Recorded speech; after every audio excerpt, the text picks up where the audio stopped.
Hi there guys, I'm Taylor from HelpMeCompile.com, and in this video I'm going to be introducing you to arrays. Well, what's an array, Taylor?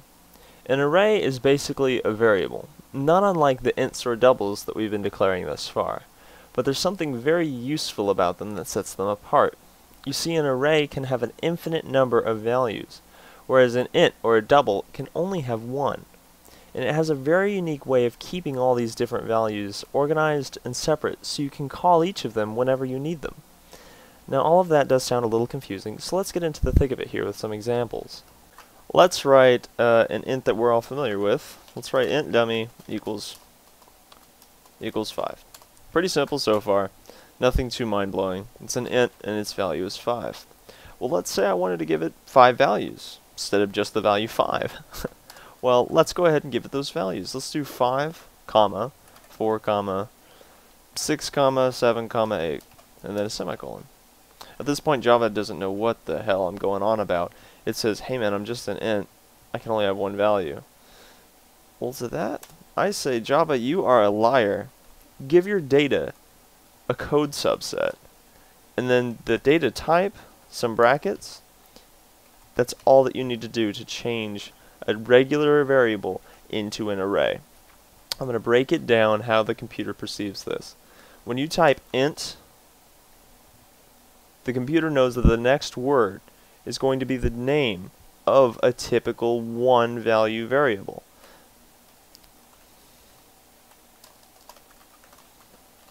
And then the equal sign is going to give it that value. When you type int brackets, the computer knows that this is not a typical variable. It's going to have many values, but they're all going to be integers. That's the importance of having int there. So this is going to be an array name.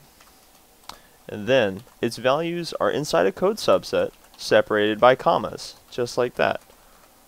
Pretty simple. Now I did say that you could actually reference each of these numbers in your code, and I'm going to show you how we accomplish that. You see, each of these values has a position in the array. Like 5 is the first one, 4 is the second one, and 6 is the third one.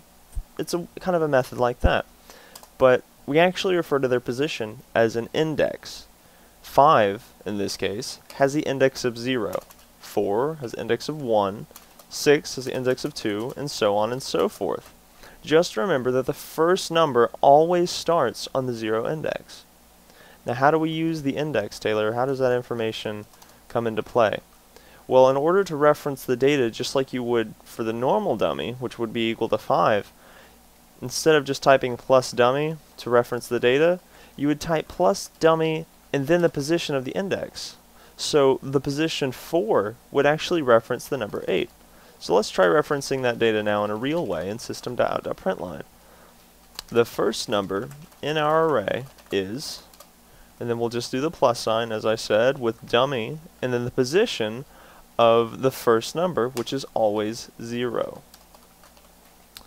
Let's see if it works. Let's hit F6. The first number in our array is 5. Fantastic. Alright guys, this is just touching on it. In my next video, I'll go into more detail on how to make your arrays more dynamic, and don't worry, it won't get any more complex than this. This is the pinnacle of the complexity. Pinnacle of complexity right here. You've already mastered it. Please leave any questions in the comments, but please see my next video for a little bit more detail into how arrays work and what you can do with them. Thanks for watching, and good luck.